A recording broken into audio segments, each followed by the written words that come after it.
एक समय की बात है, हरतुआ नाम के गांव में राजू नाम का एक मेहनती कुम्हार अपनी पत्नी के साथ रहता था। वह पूरा दिन मेहनत करके मिट्टी के बर्तन और मिट्टी के खिलौने बनाकर गांव के गलियों गलियों में जा जाकर बेचा करता था।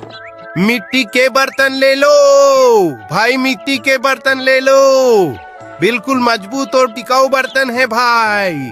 सुंदर सुंदर खिलौने मात्र 50 रुपये जोड़े, इससे सस्ता में नहीं मिलेगा भाई। आओ गाँव वालों, आओ बर्तन ले लो। अरे राजू भाई, मिट्टी का घड़ा कैसे दे रहे हो? मात्र 50 रुपये है नदीम भाई, बिल्कुल ही मजबूत और टिकाऊ घड़ा है। अच्छा सही रेट लगाओ राजू भाई, मैं 2 घड़े लूंगा, एक घड़े का 40 रुपए लगाओ। अच्छा ठीक है नदीम भाई, ले लो अपना घड़ा। इस तरह उसके पूरे दिन कट जाते थे।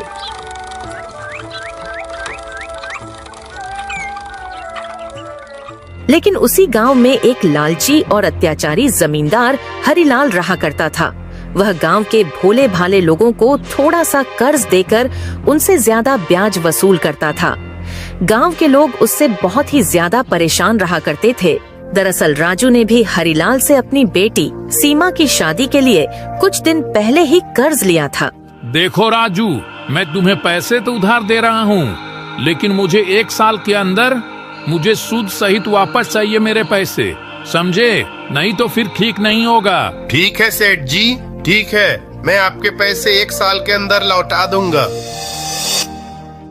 राजू गरीब होने के बाद भी वह अपनी बेटी सीमा की शादी बहुत धूमधाम से हरिलाल से कर्ज लेकर किया था।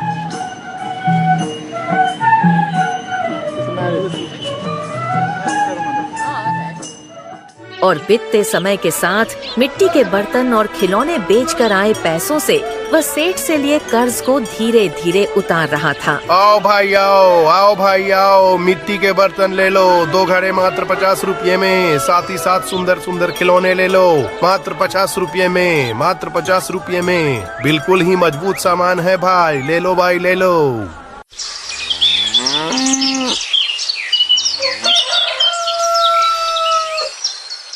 ऐसे ही एक दिन जब राजू सेठ हरिलाल को ब्याज का रकम देने जाता है।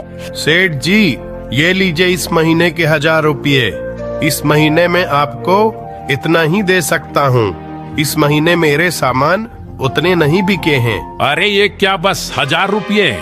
क्या मजाक बना रखा है राजू तूने? तुझे मुझसे कर्ज लिए 9 महीने बीत चुके हैं। मैंने तुम्हें कहा था ना कि हर महीने ब्याज की रकम मुझे बराबर देते रहना, लेकिन तू मुझे ये 2-3 महीनों से क्या दे रहा है? मजाक बना रखा है क्या? इसलिए अब मैं सोच रहा हूँ तुम्हारा ब्याज में 10% से बढ़ा रहा हूँ।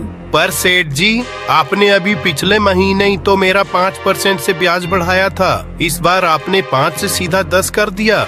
ऐसा मत कीजिए सेठ जी, मैं आपके पैसे बहुत मुश्किल से दे रहा हूँ। हाँ बढ़ाया था, लेकिन मुझे पता नहीं था कि तू मेरे पैसे देने में इतना टाइम लगा देगा, इसलिए अब से तुम्हारी ब्याज की रकम हर दूसरे महीने में बढ़ेगी।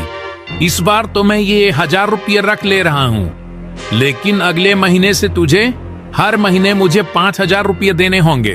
पर सेठ जी ऐसे तो मेरे घर का खर्च चलाना भी बहुत मुश्किल हो जाएगा।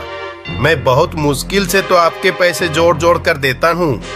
आपने तो मुझे 1 साल का समय दिया था, अभी तो 9 महीने ही हुए हैं। देख राजू, यह सब मैं नहीं जानता हूँ, रुपये देने हैं मतलब देने हैं, वरना तेरा जो घर है ना वह मुझे जबरदस्ती हथियाना पड़ेगा। ठीक है सेठ जी, मैं आपको हर महीने ब्याज की रकम देता रहूंगा, पर आप मेरे घर लेने की बात ना करें। एक ही तो छत है हमारे पास, अगर वो भी आप ले लेंगे तो हम कहाँ जाएंगे। राजू चुपचाप अपने घर लौट जाता है और घर जाकर राजू फिर से मिट्टी के बर्तन बनाने लग जाता है। तभी राजू को परेशान देखकर उसकी पत्नी रूपवती उससे पूछती है, क्या हुआ जी? आज आपका चेहरा इतना उतरा उतरा क्यों दिखाई दे रहा है? कोई बात है तो बता दीजिए। राजू अपनी पत्नी को वह सारी बातें बताता है जो सेठ हरिलाल ने उससे कही थी। जी मैंने आपको तो पहले ही कहा था कि उस लालची हरिलाल से कर्ज मत लीजिए। सेठ हरिलाल 1 नंबर का लालची इंसान है, वह बस गरीबों का खून चूसना जानता है। हाँ, पर भाग्यवान मैं उस समय करता भी तो क्या, बिटिया की शादी के लिए किससे कर्ज मांगता। मेरे पास और कोई रास्ता नहीं था। अब मुझे और अधिक बर्तन बनाने होंगे, जिससे मैं ज्यादा से ज्यादा बर्तन और खिलौने बेच सकूंगा। अच्छा भाग्यवान, सारे बर्तन बन गए हैं, तो मैं इसे धूप में सूखने के लिए रख देता हूँ, और बाकी जो बर्तन और खिलौने सूख कर तैयार हो गए हैं, उसे मैं बाजार लेकर जा रहा हूँ। तुम शाम होते ही सारे बर्तनों को घर के अंदर कर देना। अच्छा ठीक है जी, मैं शाम होते ही सारे बर्तनों को अंदर कर दूंगी, आप निश्चिंत रहिए। राजू अपने तैयार हुए सारे बर्तनों और खिलौनों को अपने ठेले में लेकर बाजार चला जाता है। आओ भाई आओ, आओ भाई आओ। पूरे दिन मेहनत से बर्तन और खिलौने बेचने के बाद भी राजू दिन के मात्र 200 रुपए ही कमा पाया। ये लो भाग्यवान, आज की कमाई। ये क्या जी, ये तो मात्र 200 रुपये हैं। ऐसे में हम उस हरिलाल का कर्ज कैसे चुका पाएंगे, आप ही बताइए ना। मैं क्या करूं रूपवती, कोई मिट्टी के बर्तन लेने को तैयार ही नहीं होता है।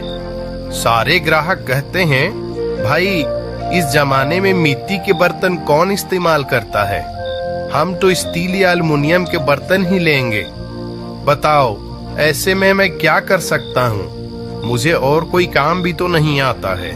मेरे पास एक उपाय है जी, क्यों न हम दोनों मिलकर बर्तन बनाएं। ऐसे में हम ज्यादा बर्तन बना सकेंगे, हमारी कुछ न कुछ आमदनी तो बढ़ ही जाएगी। अच्छा ठीक है भाग्यवान, मैं कल से देखता हूँ। फिलहाल मैं बहुत थक गया हूँ, मैं जा रहा हूँ सोने।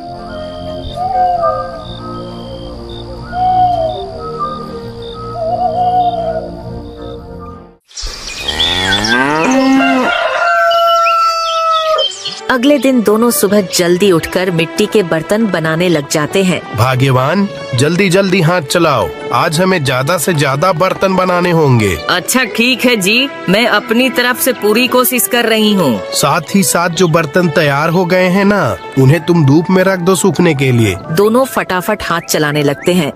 सुबह से दोपहर का समय होने को आता है। अच्छा ठीक है भाग्यवान, मैं तैयार हुए बर्तनों को लेकर माधवपुर गांव जा रहा हूँ। आते आते मेरे को रात हो जाएगी, सारे सामानों को घर के अंदर कर देना। अच्छा ठीक है जी, मैं सारे सामानों को अंदर कर दूंगी, आप ठीक से जाइएगा। फिर राजू सारे तैयार हुए बर्तनों को बेचने के लिए माधवपुर गांव की ओर निकल जाता है। मिट्टी के बर्तन ले लो भाई, मिट्टी के बर्तन ले लो, बिल्कुल मजबूत और टिकाऊ बर्तन है भाई। सुंदर सुंदर खिलौने मात्र 50 रुपये जोड़े, इससे सस्ता में नहीं मिलेगा भाई। आओ गाँव वालों, आओ बर्तन ले लो। क्या हो राजू भैया, बहुत दिनों के बाद माधवपुर आए हो, और बताओ क्या हाल चाल है। अरे सब ठीक है रामू भाई।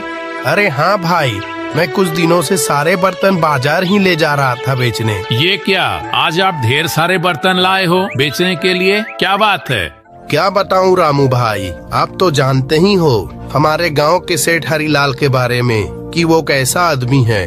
मैंने उससे अपनी बिटिया की शादी के लिए कर्ज लिया था। अब सेठ समय पूरा होने से पहले ही पैसा मांग रहा है। बताओ, मेरी तो उतनी आमदनी भी नहीं है, मैं कैसे उसके पैसे इतने जल्दी चुका पाऊंगा, और पैसे कम देने पर ब्याज बढ़ा रहा है। बताओ, ऐसे में मैं क्या कर सकता हूँ। इसी कारण आज मैं ज्यादा बर्तन और खिलौने लाया हूँ, ताकि कुछ न कुछ ज्यादा आमदनी हो जाएगी। वैसे आप कुछ सामान नहीं रखना चाहोगे रामू भाई? अरे नहीं नहीं राजू भाई, आजकल हम लोग भी स्टील और एल्युमिनियम का बर्तन ही इस्तेमाल कर रहे हैं। फिलहाल हमें अभी तो कुछ भी नहीं चाहिए। राजू भाई, आप गांव के अंदर जाकर देखो न, कोई कुछ लेता है तो ठीक है। अच्छा कोई बात नहीं है रामू भाई, ठीक है, अब मैं भी चलता हूँ, मुझे भी बहुत देर हो रही है। मिट्टी के बर्तन ले लो भाई, मिट्टी के बर्तन ले लो, बिल्कुल मजबूत और टिकाऊ बर्तन है भाई।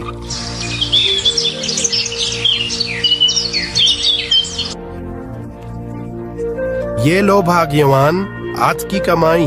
ये क्या जी, आज भी मात्र 250 रुपये, ऐसे कैसे चलेगा जी। आज तो आपने बहुत सारे बर्तन लिए थे ना, फिर भी इतनी कम आमदनी। मैंने तो तुम्हें पहले ही बताया था भाग्यवान कि आजकल मिट्टी के बर्तन कोई भी नहीं लेना चाहता है। मैं क्या कर सकता हूँ, तुम ही बताओ। अच्छा, कल से मैं कुछ दूसरे काम के बारे में देखता हूँ।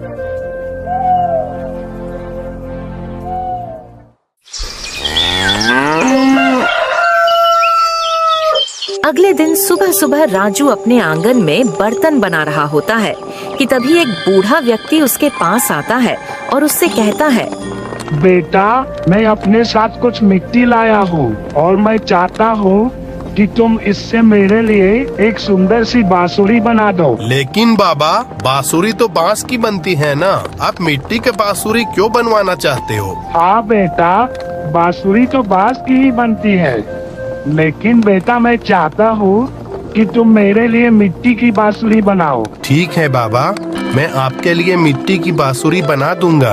आप अपना मिट्टी दे दीजिए। आप कल सुबह अपने बांसुरी को ले जा सकते हैं। ठीक है बेटा, मैं कल सुबह आता हूँ। इतना कहकर वह बूढ़ा राजू को अपना मिट्टी देकर वहाँ से चला जाता है। और अगले दिन फिर सुबह सुबह वह बूढ़ा राजू के पास आता है और उससे कहता है, बेटा, क्या मेरी बांसुरी बनकर तैयार हो गई है? हाँ बाबा, ये लीजिए आपकी मिट्टी की बांसुरी। बाबा बांसुरी को देखकर बहुत खुश होते हैं। फिर राजू से कहते हैं, बेटा, यह बांसुरी तुम अपने पास रख लो और बदले में मुझे एक मिट्टी का बर्तन दे दो। क्या हुआ बाबा, आपको मेरी बनाई हुई बांसुरी आपको पसंद नहीं आई क्या? क्या मैं आपके लिए दूसरी बांसुरी बना दूं? नहीं नहीं बेटा, मुझे बांसुरी बहुत पसंद आई, लेकिन मैं जिस काम के लिए बांसुरी बनवाया था वह काम मेरा हो गया है।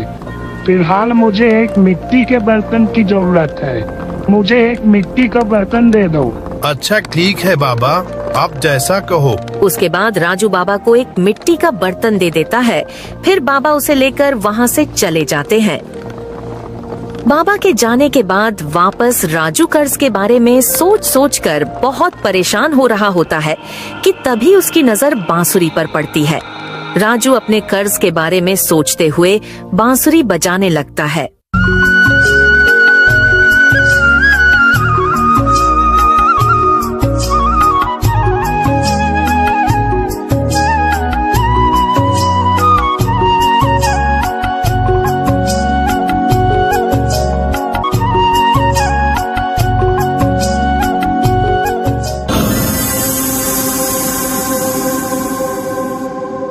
अरे अरे, ये क्या हो रहा है? इतने सुंदर सुंदर बर्तन कैसे प्रकट हो रहे हैं? भाग्यवान, जल्दी बाहर आओ, जल्दी बाहर आओ।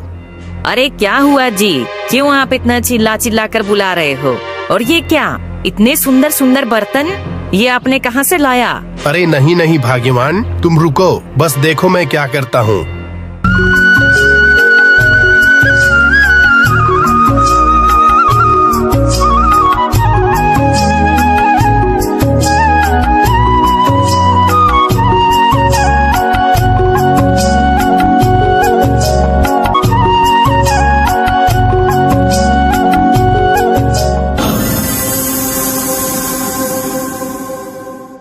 अरे ये क्या जी, इतने सारे सुंदर सुंदर बर्तन, ये तो जादुई बांसुरी है। हे भगवान, हमारे तो भाग्य खुल गए। आपका लाख लाख शुक्रिया। देखा भाग्यवान, मैंने बोला था ना, अब हमारे सारे दुख खत्म हो जाएंगे। मैं इन सब बर्तनों को बेचकर उस लालची हरिलाल का भी कर चुका पाऊंगा। ये सब उस बाबा की देन है। दोनों बहुत खुश हो जाते हैं। धीरे धीरे समय बीतता है और सेठ को पैसा देने का दिन आ जाता है। राजू एक सूटकेस में पैसे लेकर हरिलाल को पैसे देने जाता है। क्या रे राजू, इस बार तूने पूरे 5,000 रुपये लाए हो ना? नहीं तो ब्याज बढ़ाने के लिए तैयार हो जाओ। लाया हूँ सेठ जी, लेकिन इस महीने का नहीं, आपके पूरे पैसे, वो भी सूद सहित जो मैंने लिया था। ये लीजिए आपके 2 लाख रुपये। अरे भाई, तुमने तो कहा था कि तुम्हारे पास पैसे नहीं हैं। अचानक से इतने पैसे कहाँ से लाए हो? वो छोड़िए सेठ जी, आप लोगों को बहुत परेशान करते हो। आप लोगों के दुख दर्द को नहीं समझते हो। सारे गांव वालों को मैं बता दूंगा कि आपसे पैसे ना लें। इतना कहकर राजू वहाँ से अपने घर चला जाता है।